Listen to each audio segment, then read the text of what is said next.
This week, the EPA made an announcement that has just blown things out of proportion. I'm saying all sorts of channels run different videos going from how you delete your diesel now it's legal to how V8s are coming back and a whole bunch of stuff. And that's not really what he said. So in this video, we'll talk more about what the EPA has said, what they're doing, and what you need to know about whether it's legal to delete your diesel truck or not. Also, I want to talk about safest trucks. We have a new report out there as well. And batteries matter. Hey, it's Tim, Pickup Truck Plus SUV Talk. This is a weekly truck news recap. Welcome. Hang out, sit around, grab a little coffee or water, whatever you're doing this morning. Let's go ahead and talk about these topics. So it's over on the homepage of the website of pickuptrucktalk.com. I read this stuff. I want to go through some details for you and give you the information that you need to know because there's a lot of misinformation out there, I'm saying. But before we get to that, I want to just kind of scroll over the top stories here. We have the GMC Sierra 1500, the 2025 model. What's new? We have discussions what's going on, what might happen in 26 for a 27 model, including losing a key infotainment system feature. We have Toyota Crown Insignia. We have a review on that. And then we'll talk about this IIHS top safety pick list with only 2 trucks making the list here in a moment. Let's go ahead and talk about deleted diesel is legal because this has gotten people, like I said, very confused, I should say. I'll zoom in a little bit for those who are watching and those who are listening on the podcast. Well, just sit back and enjoy your drive where we're heading today. And let's talk about what's going on. So if you missed the news, there was an announcement on Tuesday, I believe it was, the largest deregulation day in EPA history, according to, well, the EPA. It's all these politicians have these miraculous titles for things, and it's just the largest deregulation day. So anyways, what the deal was, there's 31 directives issued that day, which is not abnormal throughout the course of when an administration changes. And there's one that has diesel owners' attention. It's listed under lowering the cost of living for American families. Okay, so there's regulations that talk about water and drilling and all kinds of stuff, but this is this one with the title of lowering the cost of living for American families is the one that talks about transportation. And here's what it does. It says reconsideration of light duty, medium duty, heavy duty vehicle regulations that provided the foundation. Oh, my screen put a little bit. That provided the foundation for the Biden-Harris electric vehicle mandate. It's called the Car GHG greenhouse gas rules. So it's a reconsideration of the regulations that provided the foundation for electric vehicle mandate. That's what that is. That if you look through all the 31 directives, there's nothing that says we're going to delete all the diesel emissions equipment. We're going to say diesels are going to be okay now. It doesn't say that at all. All it says is lowering the cost of living for American families, and it's going to reconsider the regulations. Let's take a quick break from that discussion about emissions and talk about non-emissions trucks. This is my old 1962 C10. I have a 375 horsepower V8 inside of it. I haven't started this for a while, and Wolfbox sent me this jump starter. I thought, well, maybe we'll try it. I'm not sure where the battery's at. It's been a long winter. This one's kind of sitting here. I need to get a battery tender, which is coming. But this is a Megavolt 24, 88.8 watt kilowatt capacity. There's USB-Cs in and out, how much there's your voltage there. And this is available on Amazon for $130. You do get some quick charging, LED flashlight, a booster, and LED display. So it comes in a nice package right here. And we have read the owner's manual, so I did. I charged it up to 100%. It's got to be above 50% to be able to start up a truck or that situation, so I can put it up there. It says ready to start, so, well, let's go start it and see what happens. I'm guessing the battery's still fine, but I don't know. And, well, one way to find out if it starts. Finally a nice day here in Nebraska. Afraid I'd go for a drive. I like to start this up about once a week. Did not get a chance to. So I have a Sniper EFI. It's electric fuel injection. May not be able to see that screen. So bright. Okay, so that's there. So let's give it a shot.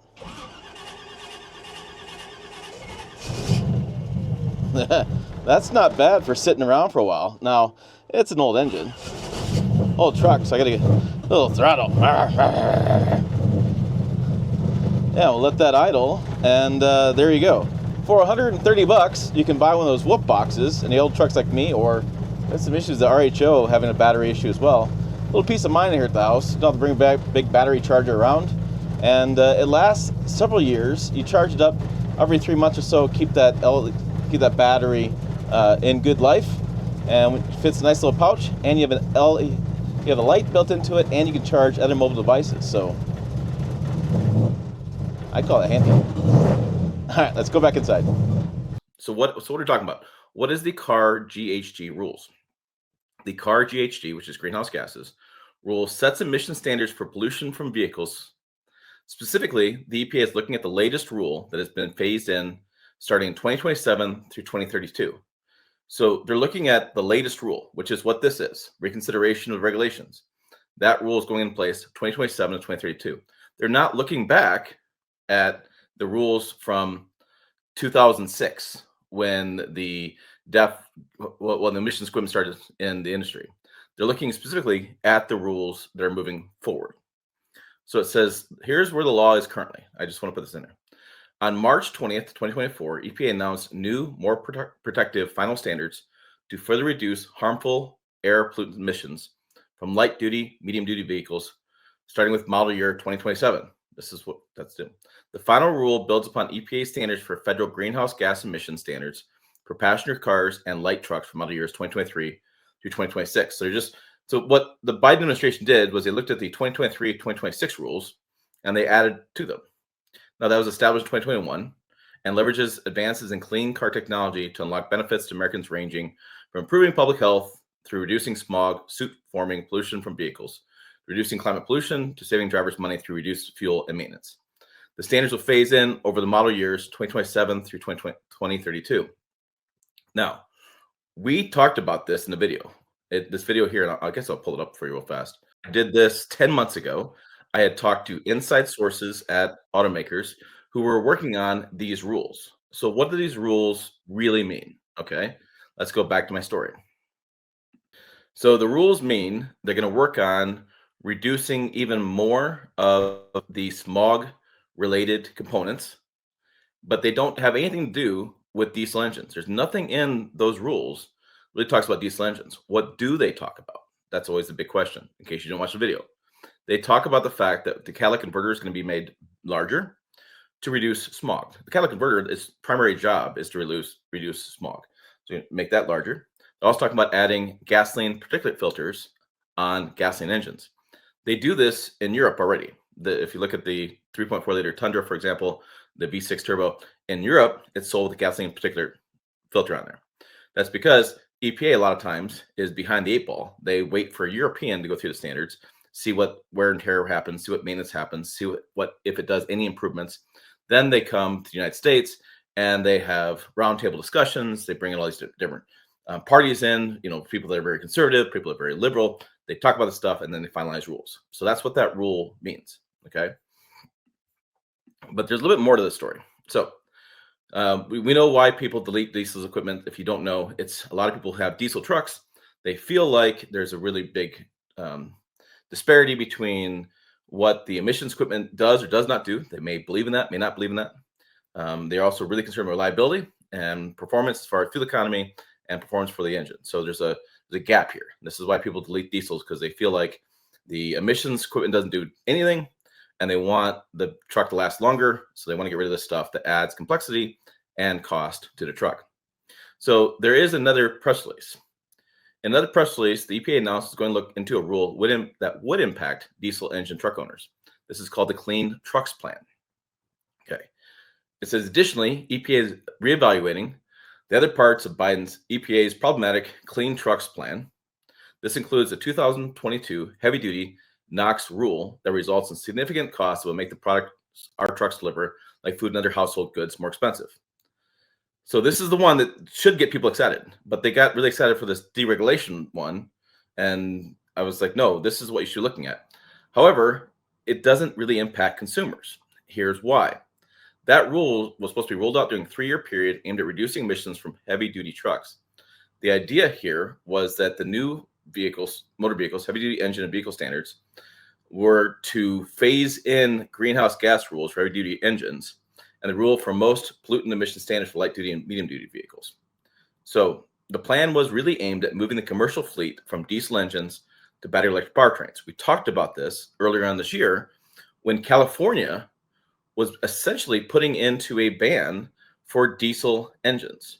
What you'd have to do is you'd have to buy an alternative fuel vehicle, say a battery electric or something, every time you bought a number of diesel trucks. And so the idea was eventually they were going to get rid of these diesel trucks off the marketplace and have all alternative fuel vehicles. So that created a big issue because RV manufacturers having a lot of problems, manufacturers, OEMs having a lot of problems with that, and there is no surefire replacement for diesel trucks for commercial operations. There's no alternative right now. I said in the video we talked about back then, if there was a clean cut, save money for the corporate fleet owners, better reliability and save fuel, yeah, they'd be all over it, but it doesn't currently exist. So the California Air Resource Board requested a waiver to aggressively implement this rule, and then they rescinded the waiver. So the waiver is not in effect. So that's a big change for commercial operations. In an ironic twist, the day after they made the deregulation announcement, they added regulation. Crazy. The EPA announced it granted a Texas state plan to improve air quality around San Antonio, Texas, including the entire Bexar County. The plan will implement vehicle inspection and maintenance requirements in Bexar County. Now, this is a quote from the regional administrator, Scott Mason. It says, the Clean Air Act lays the groundwork for one of EPA's most important core responsibilities to improve air quality for all Americans. EPA will continue to work with the state of Texas to develop sensible plans for addressing air pollution, helping San Antonio meet air quality standards. So what they're saying here is we need to implement the Clean Air Act, which part of the Clean Air Act was the emissions rules from years ago. So they worked with Texas and they made this rule happen. Now, this does exclude diesel and motorcycle engines currently. I see that changing as years go on, as population in San Antonio gets larger, as more pollution happens. I could see some changes. But it's part of a plan to aggressively clear a backlog of 683 requests by states looking for clarity around air quality monitoring and help them implement emission rule to benefit the air quality. So you can see more and more of these emission systems put in place, these inspection systems, as they work through the backlog. Now, if you follow the channel at all, you know I've covered this stuff for years. And the EPA did these moves before. In President Trump's first term of office, he directed the EPA to do a very similar thing just announced.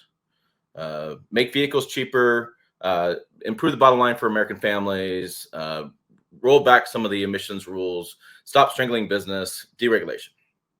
Okay, so that was part of his Safe Vehicles rule. This is part of the CAFE, the new Corporate Average Fuel Economy standard that always gets changed every president comes in to make a new standard. That was put in place on March 31st, 2020 during the last few months of his term.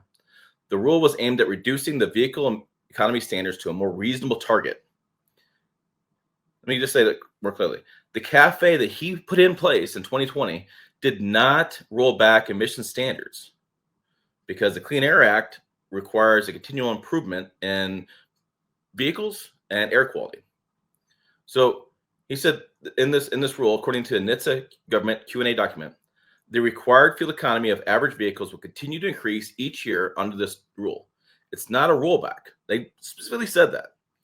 The Safe Vehicles rule will increase fuel economy standards by 1.5% per year for model years 2021 through 2026, an improvement over the costly and unrealistic level of about 5% per year under standards set in 2012. So this goes back to the Obama years.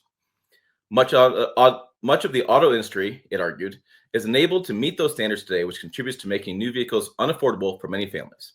Think about that. In today's marketplace, we talked about how expensive vehicles have gotten. This talks about making vehicles, these rules have made vehicles too unaffordable for many American families. So the plan was to roll stuff back.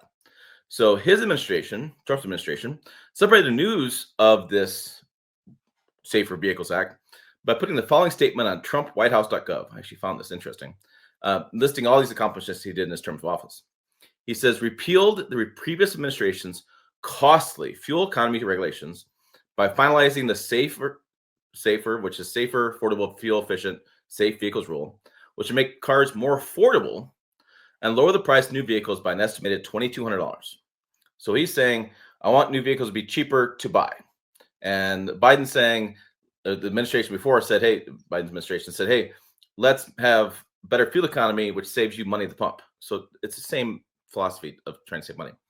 what I found fascinating about his statement is at the time, the average new vehicle price was $38,000. That's according to TrumpWhiteHouse.gov. It's according to his documentation, according to Q&A article.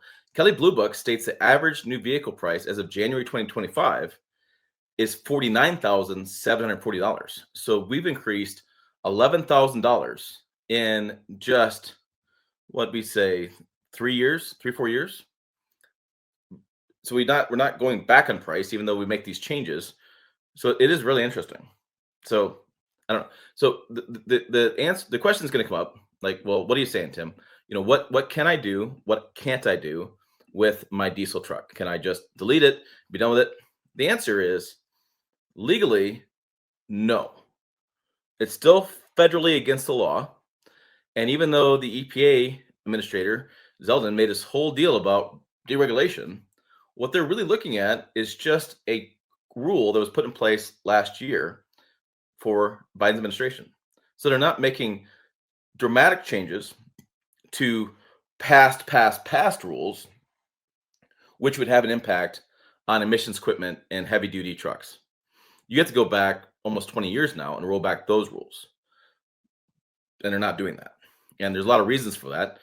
Some stuff is in law. They'd have to go to Congress and make massive changes to the Clean Air Act to go back in time to undo that stuff. So for those channels who are like, oh my gosh, diesels are great, we can delete them now, very cautious about that news. It makes me very concerned that we're going to have a lot of people out there just deleting diesels, and they're going to have issues with, say, if states come in and do more emissions equipment, if you go to dealership, try to sell it, and maybe some dealerships doing may not want to sell it because it's deleted, people may not want it. It's a whole lot of turmoil. I just would caution you to say, read what the EPA is putting out, read the statements, read the rules, understand what's going on before you make that decision, because it's not as clean cut as you think. Okay, let's talk about another story this week written by managing editor Jill Spinello. Talks about the 2025 IIHS top safety pick list. This is a really big topic for a lot of consumers. Reliability has been a hot topic for in truck market for many years, but now as trucks have changed to be more family haulers, I'm seeing safety become more of a conversation. More views. People are clicking on this stuff because they want to make sure you put your family in a safe vehicle. Makes sense, right? So the IIHS, the Insurance Institute for Highway Safety, is one of those nonprofit companies out there that does testing. They buy vehicles, they crash them, they have their own testing criteria. They give it awards, and they changed the rules these years a little bit. They changed how hard it is to get the top safety pick plus, because they're constantly moving the goalposts. They don't want automakers to always have a safety pick plus. They want to keep pushing them to make vehicles more safe. And so they made a new emphasis this year on back seat passengers. So the net effect of this is only 2 trucks make the top safety pick list. And so looking at the trucks, we have the Toyota Tundra Crew Cab and even R1T that made the list. Why? Well, in order to qualify for a top safety pick award, a vehicle must earn good ratings in small overlap front and updated side tests, an acceptable rating in the updated moderate overlap front test. So what they did was they added a front overlap test in 2022. Then they added to this test by increasing the speed a little bit more and adding a dummy.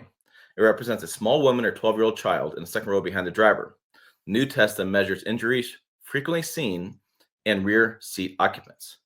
So as you go down the list, they're looking at that. They're also looking at headlights across all trim levels. The IIHS the last couple of years have made headlights part of their criteria too. So looking at the list, and I'll get the list in a minute, full-size trucks like the F-150 and Silverado 1500 get poor ratings in the new moderate overlap front test. The Silverado 1500 gets further dinged because of marginal ratings in the small front overlap test and poor headlight ratings.